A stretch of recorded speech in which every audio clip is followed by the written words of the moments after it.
Pourvu que le ciel ne nous tombe pas sur la tête, le mois de mai a été propice aux orages et aux fortes précipitations et juin semble suivre le même chemin. Les explications de Météo France. Quels sont les meilleurs vins du département? Blanc, rouge, rosé. Le jury d'experts du 7e concours départemental des vins de l'Isère vient de décerner 10 médailles et 3 coups de cœur. Et puis, ces joueurs participeront peut-être aux Jeux Olympiques de Tokyo en 2020. En attendant, c'est à Voiron qu'ils ont fait le show ce week-end à l'occasion du 2e Big 12 international. Bonsoir à tous, ravi de vous retrouver dans ce JT du mardi 5 juin 2018, toutes les heures à partir de 18h, l'essentiel de l'actualité du Grand Grenoble en moins de 10 minutes. Il y a de l'orage dans l'air. Météo France a maintenu cet après-midi l'alerte orange aux orages et fortes pluies dans 26 départements dont l'Isère. Une alerte valable jusqu'à au moins mercredi 16h. Une situation plutôt inédite, comme l'a expliqué le directeur de Météo France pour les Alpes du Nord, à Julie Ségala. On a une situation que l'on appelle le blocage des grandes circulations atmosphériques qui, depuis le début du mois de mai, induit sur nos régions du nord des Alpes des situations orageuses avec un nombre de jours d'orage et de précipitations extrêmement important depuis début mai jusqu'à ce début juin. Pratiquement le double d'un nombre de jours avec orage par rapport à la moyenne de saison. La prévision du risque d'orage est rendue très délicate par le fait que ces phénomènes sont d'une échelle beaucoup plus réduite que les autres grands phénomènes météo dangereux, les tempêtes, la neige, etc. Et donc on est dans une prévision qui est toujours beaucoup plus difficile à affiner et il est également beaucoup plus difficile de localiser les risques liés à la grêle, aux orages, donc à la foudre et aux très fortes précipitations. C'est d'ailleurs plutôt ce risque-là de très fortes précipitations en peu de temps qui font que se succèdent les vigilances oranges pour le risque d'orage ces derniers temps.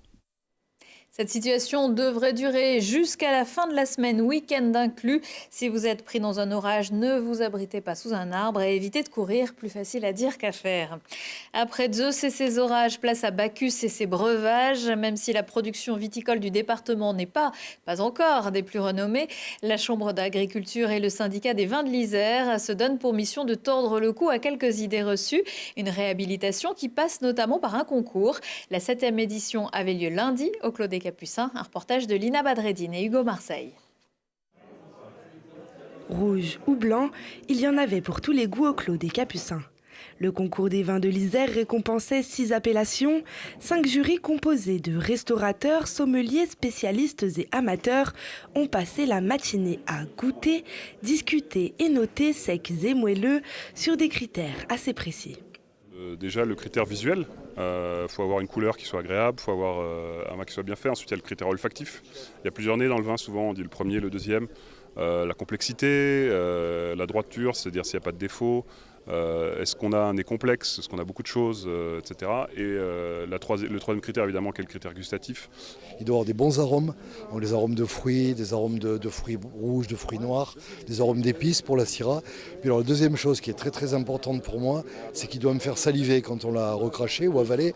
Il doit y avoir un retour salivaire, il ne doit pas du tout sécher la bouche. Et pour goûter et débattre dans les meilleures conditions, mieux vaut ne pas mettre d'eau dans son vin. L'objectif est de promouvoir les vins isérois, parfois sous-estimés du grand public, de Vienne au Trièves, en passant par le Grésivaudan. Plus de 450 hectares de vignes couvrent le département. On ne peut pas vraiment résumer les vins de l'Isère en une seule caractéristique, parce que je vais dire que leur caractéristique, c'est la diversité justement. C'est-à-dire qu'il y a 4 grandes zones de production principales, on va dire, dans l'Isère. Et en présence de l'homme de spectacle Serge Papagali, des médailles ont été décernées aux meilleures bouteilles. Les secrets pour faire un bon vin, entretenir déjà à la base nos plants de vigne, parce que ça commence par là, c'est d'abord de la culture. Après, une fois qu'on a vendangé, c'est assurer correctement la vinification de notre vin et puis le surveiller. Et puis surtout, bien sûr, le terroir, c'est cette alchimie qui fait qu'on arrive à de bons résultats. Déjà récompensé à Paris, le vignoble Chevalier Bayard a complété son palmarès avec une médaille d'or grâce à son vin blanc IGP Isère Coteaux du Grésivaudan.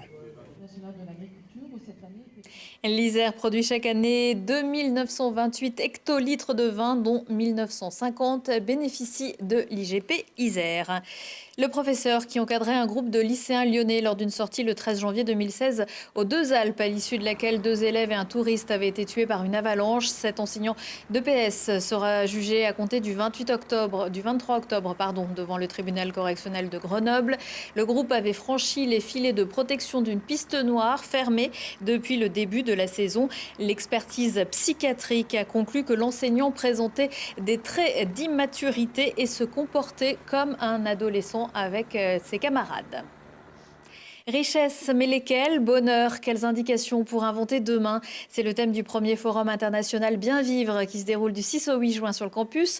Un événement construit depuis plus d'1 an par un comité de pilotage composé de collectivités locales, de Terre Solidaire et du collectif FAIR, Forum pour d'autres indicateurs de richesse. Au programme des conférences, tables rondes, débats, ateliers, partage des expériences et initiatives du monde pour changer le monde. L'objectif, en fait, c'est de questionner notre modèle de société et qu'est-ce que la richesse? Qu'est-ce qui compte aujourd'hui pour nos concitoyens, dans nos vies et dans notre société? Et qu'est-ce qui devrait compter? Qu'est-ce qui devrait être pris en compte dans notre société par nos représentants politiques aussi? L'idée de faire un forum international, c'est aussi de s'inspirer, de se décaler, de faire un pas de côté et de se dire, si on prend du recul sur notre société, qu'est-ce qu'on apprend? Et comment est-ce que ça peut nous faire avancer? Le monde actuel n'est pas soutenable, ni écologiquement, ni socialement. Le modèle de développement occidental n'est pas soutenable. Il faut changer de modèle et donc prendre cette question à bras-le-corps.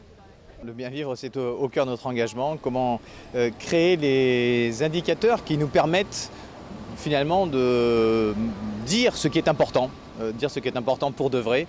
Et la croissance du PIB, c'est pas ce qui est important dans le sens de nos vies. Il faut se donner une nouvelle boussole. Donc, quelle boussole définissons-nous? Et c'est à partir de cette boussole qu'on peut construire des politiques publiques qui répondent à ces besoins et un mouvement civil qui répond également à ces besoins. À noter la participation, entre autres, de Philippe Frémaux d'Alternative économique ou de l'ancien président de l'Uruguay, Pepe Cordano. Le programme sur bienvivre2018.org.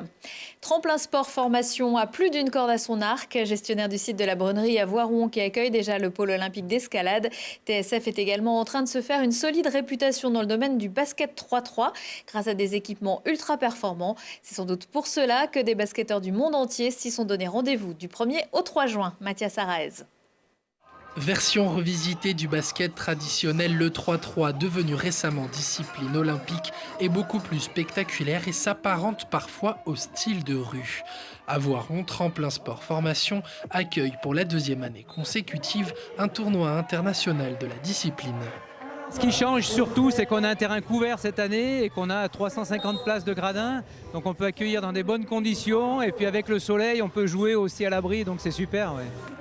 Au programme du week-end, les États-Unis, la Russie, l'Allemagne, bref, des grandes nations représentées par leurs équipes masculines et féminines. À quelques jours d'un championnat du monde aux Philippines, le groupe France est également présent avec pas moins de 6 équipes. Alors, nous sommes ici bien évidemment pour préparer les différentes compétitions.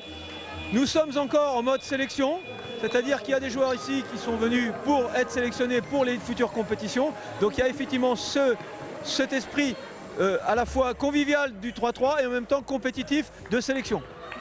Un tournoi amical donc, mais pas trop, ça tombe bien puisque la discipline permet un peu plus d'engagement. Ça laisse un peu plus jouer au niveau du 3-3. Voilà, donc on peut jouer un peu plus avec les avant-bras, avec les 2 bras, on peut pousser. Et c'est super intéressant pour les joueurs d'arriver à scorer avec le contact. On va chercher vraiment aussi mentalement, arriver à passer vite à une action suivante quand justement c'est pas sifflé, quand on rate quelque chose, il faut vite transiter. Ce switch, les joueurs le font entre phase offensive et défensive, mais aussi plus généralement dans le sport, puisque la totalité des effectifs proviennent du basket à 5. Dans cette compétition, l'équipe masculine France-Sud s'est imposée au final contre la République tchèque et chez les filles, les Américaines l'ont emporté contre France-Sud. Le 35e meeting Albert Rivet aura lieu mercredi 6 juin au stade Bachelard à Grenoble à partir de 18h. Il est estampillé meeting national pour la longueur, le javelot féminin et le poids masculin. Et puis après Gaëtan Germain lundi, c'est au tour de David Koubriashvili d'être annoncé dans les rangs du FCG. L'international géorgien arrive à Grenoble en première ligne. Koubriashvili s'est notamment illustré à Toulon, au Stade Français et à Montpellier. Prochain rendez-vous avec l'actu dans 1 heure et en replay sur télégrenoble.net. Je vous souhaite à tous une très belle soirée.